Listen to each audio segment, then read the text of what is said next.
Welcome to the Zero Noise Marketing Podcast. This is Jason Tanner. Today we are excited to be talking to Dean Hannon from Drive Engagement in Toronto, Ontario. Dean's company provides an early warning system to help corporations stabilize revenue flow and growth by keeping their sales force engaged.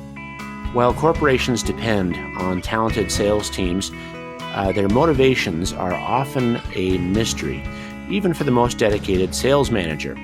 And in today's episode, Dean is sharing with us how the latest data is being used to develop predictable roadmaps to engaging your sales force. This is the Zero Noise Marketing Podcast. Welcome, Dean. How are you today? Terrific, Jason. Thank you so much for having me on. I appreciate it. It's a pleasure. So we talk a lot about the prospecting and the marketing side of the sales equation, and we're really excited to hear about the sales side of it because that's where the rubber meets the road for many companies. So first of all, would you mind telling me a bit about your background? Absolutely, Jason. I grew up in the hospitality industry, always been in the business pretty much my whole career. And within the last 20 years of my career, I've migrated into sales, marketing, and previous to that, I've been customer service and operations. So again, been my whole life in the industry.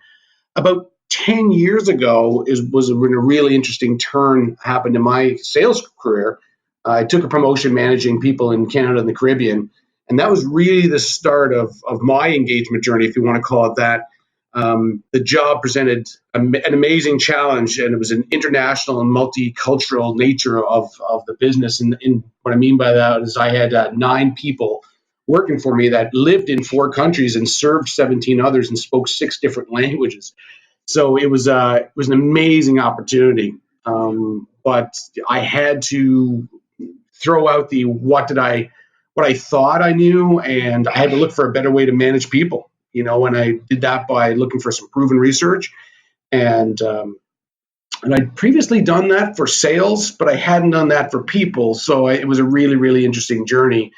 And the reason I bring all that up right at the beginning is I think we're going to talk a lot about this. Is that whether people are in sales or what department they're in, or doesn't matter what culture they're in.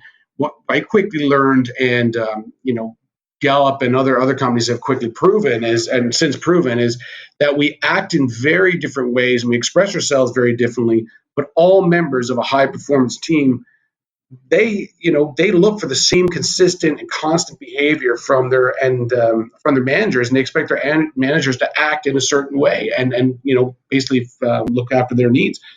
And I wasn't expecting that. I was expecting a lot of different cultural type training, which there is a little bit of that. But for the most part, all of our employees look for the same actions and behaviors from their manager. So it sounds like you had to resist relying upon your cultural understanding or your instincts to bridge the divide between you and your salespeople. Absolutely, Jason. I grew up in the hospitality industry, always been in the business pretty much my whole career. And within the last 20 years of my career, I've migrated into sales, marketing, and previous to that, I've been customer service and operations. So again, been my whole life in the industry. About 10 years ago was when a really interesting turn happened in my sales career. I took a promotion managing people in Canada and the Caribbean, and that was really the start of my engagement journey, if you want to call it that. The job presented an amazing challenge, and it was an international and multicultural nature of the business. And what I mean by that is I had 9 people working for me that lived in 4 countries and served 17 others and spoke 6 different languages. So it was an amazing opportunity. But I had to throw out what I thought I knew, and I had to look for a better way to manage people. And I did that by looking for some proven research, and I'd previously done that for sales, but I hadn't done that for people. So it was a really, really interesting journey. And the reason I bring all that up right at the beginning is I think we're going to talk a lot about this. Is that whether people are in sales or what department they're in, or doesn't matter what culture they're in. What I quickly learned, and Gallup and other companies have quickly proven is that we act in very different ways and we express ourselves very differently. But all members of a high performance team, they look for the same consistent and constant behavior from their managers, and they expect their managers to act in a certain way and basically look after their needs. And I wasn't expecting that. I was expecting a lot of different cultural type training, which there is a little bit of that, but for the most part, all of our employees look for the same actions and behaviors from their manager. So certainly our listeners will be relieved to hear that there is a bit of kind of consistency and certainty and regularity to the approach. But what were the results of throwing yourself into that full bore? It's a great question. When you go into it head first, as I did, and you went in with a lot of trepidation, and it's not, it doesn't feel incredibly natural at the beginning because you're actually looking at something a little bit more scientific, if you will. But what I realized quickly was, and this is the feedback that I get from my team, was that my management style became more reliable and consistent. And it had been a little inconsistent previous to that because I did a lot of it by feel. And I really appreciated that feedback and really gave me a lot of energy from that feedback because I hadn't heard that before, and it was what I'd always wanted to be as a leader. But stylistically, it remained true to myself, which was really, really helpful for me as well because the way I am, I love to work with authenticity, and I love people who work with me with authenticity. But what it allowed me to do was to keep that piece and also focus on what really mattered to the team versus on what I thought mattered to the team. And that really was a game changer. When we regularly addressed items around communication, how are we communicating effectively as a group? Are we holding ourselves accountable? These accountability pieces we talked about before, we regularly talk about that to make sure that the right accountability was there. Recognition, are we recognizing each other for a job well done? Are we doing enough of that? Are we doing it in the right proportion? And, we would continuously look at ways to build that trust within the team so that everyone, to overuse the term, got each other's backs, but they really did have each other's backs. They knew they could lean back and the person would get them in the time when they really needed it. The team resonated with that, and I think they appreciated the approach because realistically, it was about them. All of the initiatives were not about, myself or my career. It was really about helping them within their team to be their best selves, which that was the feedback I got, and pretty successfully. And since then, I've been very lucky in that I've had 3 different sales teams, and I used similar approach and had virtually the same results every time, which has been, again, that's what's really changed my career for the better. So we're talking about engagement here. People are more involved. They're supporting one another. They're communicating more effectively. They're being held accountable, and they're feeling like they're recognized, and they trust their team, and also their the person that they report to. But certainly, a CEO listening to this, a business owner, would want to know what the performance implications of the change in approach were for you.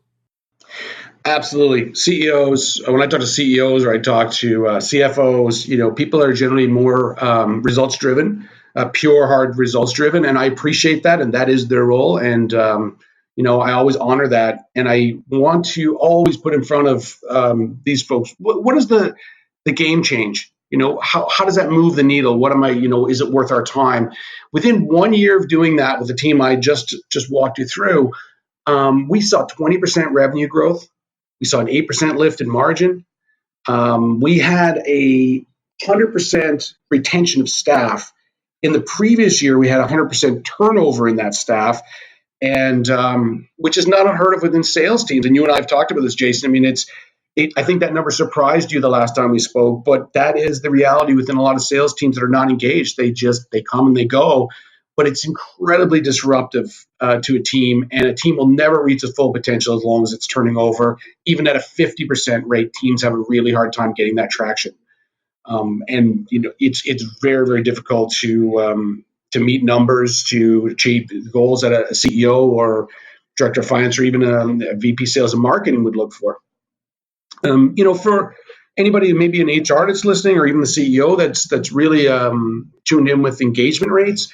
we achieved a 70% engagement rate after that year. I think that was a testament to both the team and the company, because the company gave me the freedom to do what was needed at that time to engage those people, which was absolutely fantastic. And again, another game-changing learning for me as well.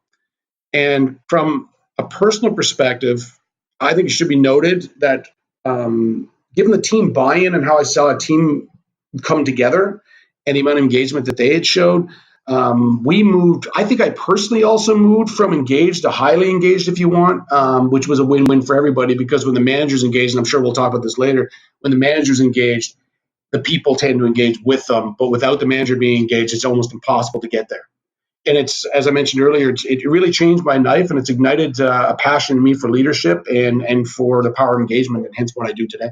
And how are you bringing these principles to the different companies that you're helping at this time?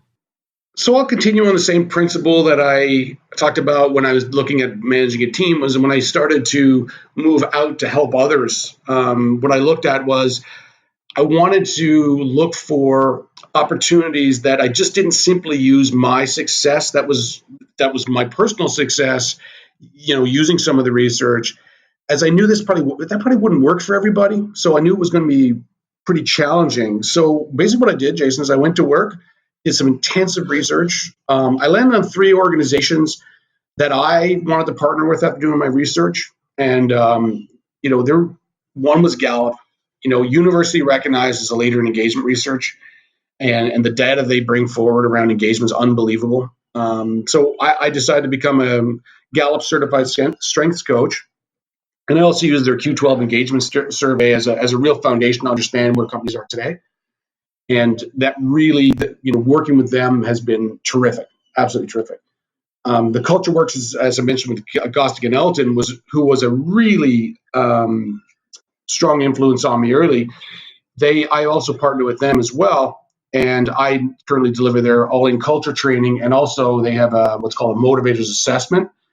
And basically what they look at is what gets people out of bed in the morning. And, it's not that simple. It's highly scientific, but it really is understanding what that motivation is. And again, use that effectively as well. And also Myers-Briggs. There's a lot of people interested in personality assessments and really getting that core personality. A lot of organizations have already done Myers-Briggs, so they wanted to leverage that to see how they could use that data when they go to engage their people. So between Gallup, Culture Works, and Myers-Briggs, it's a really well-rounded program to, without going into a sales pitch here, I mean, it's using their data around personality, strengths, and motivations to give, managers, leaders, sales managers a really clear picture of their team, and also a new way to drive world-class results for companies, for people who are maybe finding that they're just not getting that. So you're getting data from various sources here. What have you particularly learned from the Gallup data that would allow a manager to engage with their salespeople better? Yeah, I mean, we literally could do 3 podcasts on, the information that I use from Gallup, but really looking at some of the key findings. Just read another book, actually, they just published called It's the Manager, which is an amazing read for anybody if they want to try it on Amazon. Again, I'm not selling on behalf of Gallup, but it's worth the read. It's really fantastic. Talks about teams and engagement as well. But the information, the one thing that's really stuck out for me with Gallup, and this is one that I keep going back to, and even with my own practices, the stat, if you remember one thing from this podcast, is 70% of the variance in employee engagement is determined solely by the manager. It's the quality of the manager is the single biggest factor in an organization's success, right? That's right in the first few pages of that book. And I've heard that before. I've seen it on the website, but when I read it in hard print, I was actually amazed with that stat and the power of it. And absolutely, yeah, absolutely. I mean, if you walk into a company today, and you'll see groups that are some engaged, some disengaged, some, there's a lot of variance. Invariably, the top managers that are seen as the most progressive managers are the ones with the highest employee engagement rate. There's an old saying where they say, it doesn't matter how much you know, it matters how much you care. And it's a huge piece for engaged managers. And that variance is huge. People say they often quit their bosses, they don't quit companies. There's a lot of different lines I could use, but I guess the principle is the same, which is that manager makes a huge difference in people's lives because they touch them on a day-to-day basis. And I remind leaders all the time to remain confident and humble. I think it's critical. That's your job, is to be confident on behalf of your team, but stay humble. And the reason I say stay humble is because the following data, I'm going to give you a few pieces of data here, again, from Gallup, that show this. At any one time is critical, I think, for leaders to remember that only between 15 to 30% of their team is engaged in delivering their maximum results. 50 to 75% of their employees, on average, are actively looking for new work or looking for openings. Only 22% feel their leadership have a clear direction for their organization, and only 20% have a clear understanding of the organization's goals. As a manager, just those 4 pieces of data alone show you that we have a lot of work to do collectively. No matter who you are, no matter how good you are, what you do, there's still a lot of work to be done. And the great thing is, you don't need a giant new piece of machinery. You don't need a new computer software system. These are all directly under your control and under your influence as a manager. So that's where that 70% comes in. When you start tying people back to their organizations, you start connecting with them. It changes people's career. And as it's changed mine, and I've seen it happen to others, and the work is incredible. Well, this all sounds like it will make a lot of sense for your rank and file employees. But salespeople, they're kind of eccentric, and some of them are rock stars inside of an organization. Is there anything special that we need to remember when we're trying to manage salespeople? Yes. I hesitate on that because it's such an opportunity. We see a lot of people getting into sales management who may have been the best sellers or may have come from another department. So some unique things I would say to remember about salespeople is, there's one you're going to remember they ride an emotional roller coaster. They have emotional swings that are not caused by them being emotional by nature, but it really is the wins, the losses, the peaks, the valleys, sometimes simultaneously in the same day. It can be a really difficult role within an organization. There's a lot of pressure. I mean, they are really the only group that start their month or their period, whatever that may be, at zero. Which is unique in a corporate structure. The CEO may share some of that, but each salesperson says, "Oh my goodness, I have very little carryover of goodwill from last month or last year," and they really do live in a "what have you done for me lately" world. Which is, again, we know what we sign up for as salespeople, but those are some of the really tricky things you need to know when you're managing salespeople. And you've got to really manage that, and not to get into too much sales leadership theory, but you really have to manage the highs and the lows, even keeled. The best sales leaders that I know stay even keeled. They don't get too high on the highs, and they don't get too lows on the lows. And it is a balancing act, because everybody wants to celebrate you win, but you can't celebrate too big. And on a loss, you can't get too down. You have to keep your team in that you and I have talked about the band, the famous band, where you keep everybody within a certain band so that they can recover quickly and also come down off the pedestal quickly as well and get back to work. It's what we need to do is keep producing. And they're human beings with real feelings and real emotions, and that has to be managed. I'm glad you volunteered that last little bit of information. Certainly supporting people during their lows, that's intuitive, but managing them during their highs. Do you mind actually expanding upon that a little bit? Not at all. So this is actually something I learned, early in the day, especially when I started to do a lot more engagement work. I thought if we, over celebrated the highs, it would drive performance. And to some degree, it does help, because people know when they have a big win, they're going to win big. But what I quickly started to see is the reality of life. There may have been someone that just took a big loss sitting across the table from them. And that almost felt a little embarrassing for them at some level. They felt, frankly, they felt embarrassed about it. There's also, when you put it up so high, it's really hard to bring someone back to earth. So you really, again, it's not that you don't want to celebrate. I want to be clear about this. You want to celebrate the wins because they are wins and they're exciting. But you have to temper that the same way you would with tempering a loss. As upset and frustrated and sometimes angry as you can be about a loss because all the time, effort, and energy that your team have put into it. You got to keep that from getting too depressed as well. So you're always trying to work in that middle so that everybody can celebrate, sulk, do whatever they got to do depending on what end of the spectrum they're on, and then come back to work the next day feeling they know basically we're going to go back to business the next day. So a sales manager listening to this is going to say to you, well, these guys are professionals. Certainly their excessive commission structure should be all the incentive that they need to stay interested in their jobs. Is that the most important thing, or is this a more balanced approach? So I'm going to take a bit of a balanced approach to that as well, to steal your words. But basically, what I would encourage sales leaders to do is to understand that monetary incentives are important. They have utility in our lives, and they do motivate at some level.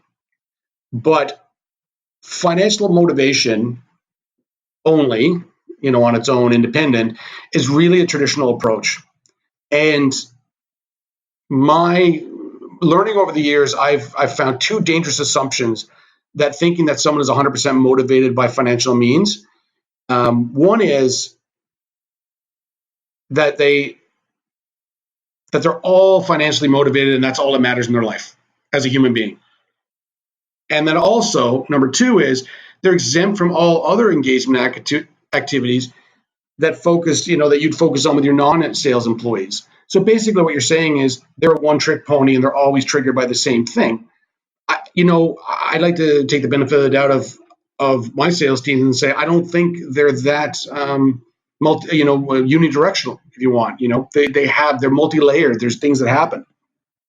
So a little bit complicated. So what I always say to people is keep a few things in mind. Number one, I've already touched on. Money and incentives are important for anybody. And that's also for your non-sales team as well. It's deeply personal for people. It's how they know they're valued by the organization. So you have to get that part right. But again, then there's a very much when you're willing to drill deeper. Gallup gives us the data too on this, and basically they say that all employees define engagement by 5 steps, if you want, or five components. Number one is role clarity. The second is opportunities to do what they do best. Third is opportunities to develop. Number 4, strong coworker relationships. And the fifth is common mission or purpose. And in their Q12 engagement survey, which we deliver, we test for all of that.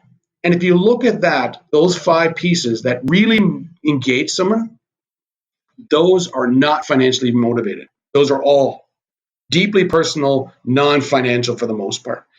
So as long as we look at the monetary, we have to look at these to really get to engagement. You'll never do it, rarely if ever do it with money alone. We work with CultureWorks as well, and they test motivation, as we talked about earlier, for salespeople, and they often find that money, it's actually one of the motivators is money, is not the greatest motivator. People are often in sales because they're motivated by challenge and prestige and want to provide a great living and a wonderful life for their family. And there's, or one of the other 22 motivators that need to be tested. I think, in my world, I test them because, Jason and Dean are going to be motivated by very, very different things, even though we both like money. And then I always say to people, a constant parade of perks, while it's attractive and there's a whole industry built around it, is not going to engage your people. And it's often very disappointing for, again, those CEOs or VP sales or VP HR that have engaged those companies that talk about motivations and perks. They're often disappointed by the results. And the reason is because they really still don't get to those personal reasons. They kind of out-perker, and it's tricky. And as we work with managers, we work with that Q12 we talked about, and we use those as the guiding principles. So, we'll talk about financial, but we'll also talk about all those other pieces to make sure we got alignment around all of those. I understand. So there's a lot to this, obviously. It's very complicated. We could do hours on it, but I just want to try to capsulize it and make those couple of points about financial and non-financial motivators and engagement pieces. So when I'm talking to and interacting with salespeople, my experience has been that they keep their cards pretty close to their chest. It would be I would think, easy to be blindsided by a salesperson leaving the company for greener pastures. Are there any early warning signs that sales managers and CEOs can look out for to make sure that this doesn't happen, that they're not blindsided by the sudden departure of a high-performing salesperson in their company? Yeah, absolutely, absolutely. And this is a bit of a personal obsession with me because when I get my best people, I like to keep my best people, and I like to help others keep theirs. People are great people are incredibly difficult to find, incredibly difficult to keep. So as for salespeople, specifically the salespeople, I've gone out and I've looked at the analytics at work that's being done currently. Again, that would be a whole podcast on its own to look at some of the analytics, and I can talk to anybody who wants to give me a call more about the analytics side of it. But realistically, what we're trying to do is we're trying to develop those early warning systems. And I brought together a team of really progressive sales leaders. And we sat down and we created about 20 early warning systems, or early warning signs or signals or red flags, one called them that, for sales disengagement. These start a year or so out. It's critical to know that disengagement starts a year before someone leaves. So catching early is unbelievably important because they become minor issues that you can correct quickly on the fly, one-on-ones, team meetings, those types of connections here. So 4 categories that I look at really, I'll just walk through these quickly, is I look at activity and performance, discretionary effort or drive, team dynamics, how they interact with their team, and how they interact with their customer. Those 4 things within, and there's about 20 of these signs. Like I say, it's on the website. If you go to www.driveengagement.ca/sales, you'll go to a page where it'll give you the 20 warning signs, and you can just download them and use them. And we always recommend that managers don't find excuses when they start to see these warning signs. They may not be engagement, but don't think they aren't engagement. That makes sense. Take them seriously. Start to see if they're engagement issues, test them, ask questions around them, and address them immediately before they become a bigger issue. Because as anyone on this call knows, sales retention is incredibly expensive. So sales managers and executives are always trying to manage their own motivation as well. Is there anything that we can notice about ourselves that we can interpret as maybe a precipitous drop off in engagement or an early disengagement sign in ourselves? Yeah, I think so. I think that we need to understand, like a lot of other employees, whether we're managers, we're senior leaders, or we're frontline employees. I think we need to understand that most of us won't bring engagement issues to the front. Some people, it comes from a lack of disengagement. When you see people just entering the workforce or others, they have they don't really know what is normal. So they may have a lack of self-awareness and not be able to define or articulate what that looks like, their disengagement. Some people are afraid to bring it forwards because if they say, like, I'm not as connected with the organization as I was 6 months ago, it's almost a fear that may be a sign of disloyalty. There's some embarrassment about it when everybody else on the team feel everyone else on the team is engaged and they feel like they're slipping away. There's a bit of embarrassment, fear, lack of self-awareness. I touch on all 3 of those because it could be any one of them. And I think the early warning signs is when you start to feel a disconnection at any level, address it with a leader. Bring it to their attention and say, hey, this has happened. Am I the only one? What's going on here? Can you help me with that? And, if you have a strong leader, they want to hear that. They want to help you through that. They don't want you sitting there feeling like you're separating from the organization. Even if you stay and you sit in your chair for the next 2 years, they still don't want you to feel like you're not there. And it's critically important at all levels. And when I was talking about engagement, people feel that engagement is an HR or a CEO initiative. Yes, it starts that way with culture, and it starts that way with rollouts, and it starts that way with funding and anything else that happens with these initiatives. But it is everyone's responsibility.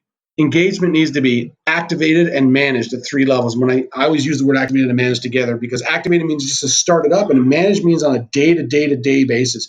Senior leadership cannot let it out of their strategic focus. It always has to be on the table. When meetings happen, when any kind of event happens, it's always on the table.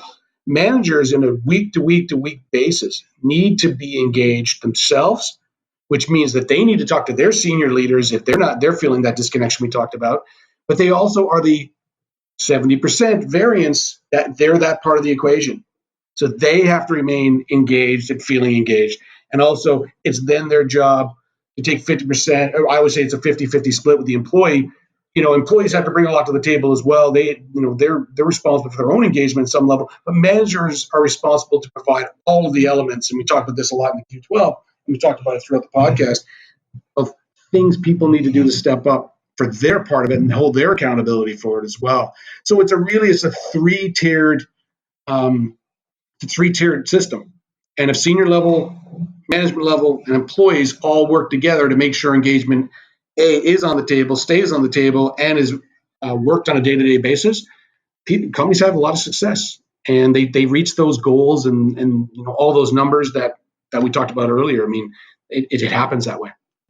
Well, thank you for sharing all this information with us today, Dean.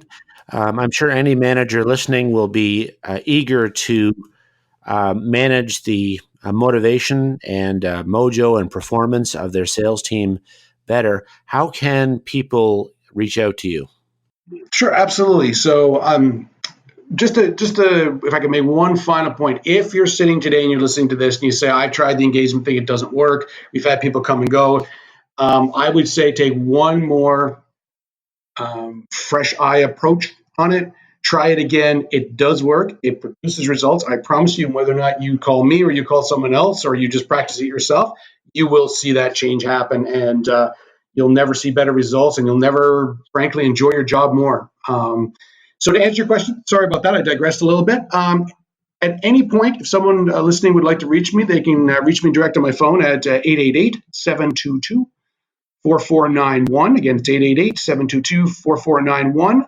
They can reach me by email. I'm always on my email at dean@driveengagement.ca, or they can find our contact information on the web at driveengagement.ca. Once again, thank you very much for sharing this with us, Dean. Jason, thank you so much. It's been a real pleasure. Appreciate it. This has been the Zero Noise Marketing Podcast. Connecting with your ideal prospects in an authentic way does not have to be a complicated process. Visit us at zeronoisemarketing.com to learn more about making zero noise marketing strategy an important part of your business success. I'm Jason Tanner. Thanks for tuning in.